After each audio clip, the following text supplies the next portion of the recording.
I want to get to the markets here in the U.S. once again. Big rally this week. Well, not a big rally, big tech rally, I should say. But in general, a positive week for the markets on the back of some of these trade deals from the Middle East. Do you believe that this enthusiasm when it comes to these trade deals, do you believe that's sustainable? Because we do have a few things hanging over us. We have the EU and the U.S. still yet to make a deal. And remember, this temporary tariff reduction between the U.S. and China is temporary. No, definitely. I think when I look at the stock markets currently, there seems to be really this idea that we have returned to normality and that it's only about the deal, but not about strategic security, not about the longer-term vision, not about the longer-term ideas that actually the U.S. administration had when it started, namely to either increase tax revenues in the U.S. or to really bring back production to the U.S. So these kind of pauses, trade deals, will not bring back the jobs and will probably also not bring back enough tax revenues to the U.S. We mentioned Europe. We had the meeting of the trade ministers in Brussels yesterday.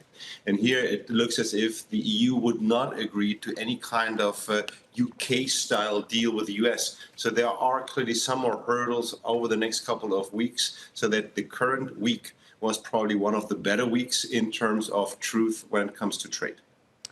Another thing to look at is, again, how this EU-U.S. deal develops, because you have to remember, again, I just want to emphasize, the deals that we have with this reciprocal tariff pause is temporary. The U.S.-China deal is temporary. I've seen a lot of reports, one from Reuters, saying the EU is ready to take the slow road. If this deal takes a long time to play out and these other deals, these pauses start to unwind, what do you think that means for sentiment here in the U.S. markets?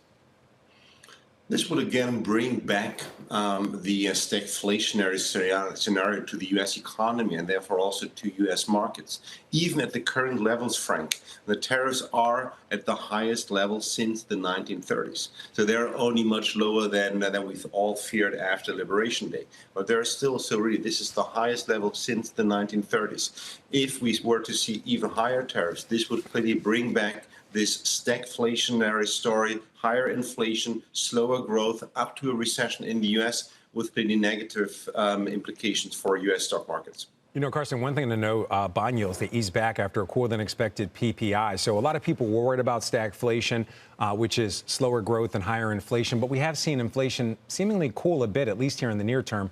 Obviously, there's more reports to come once we see the impact of tariffs here on the U.S. economy. But if bond yields stay lower, inflation generally stays lower, what do you think that means, not only for investing here in the U.S., but also the view when it comes to bonds competing with equities? I think as long as the U.S. economy is able to really to remain resilient, to withstand this recession threat, we will clearly see stock markets continue to do relatively well.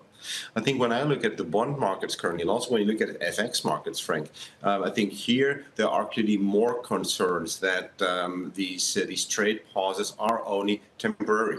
And I think because we haven't seen this big bounce back in bond markets or in the FX market that we saw in stock markets. So here, clearly, I think this is more the team, the camp in bond markets, in FX markets, that thinks we are still in for a really structural, substantial change of the global economy. Hence, there will be more setbacks coming.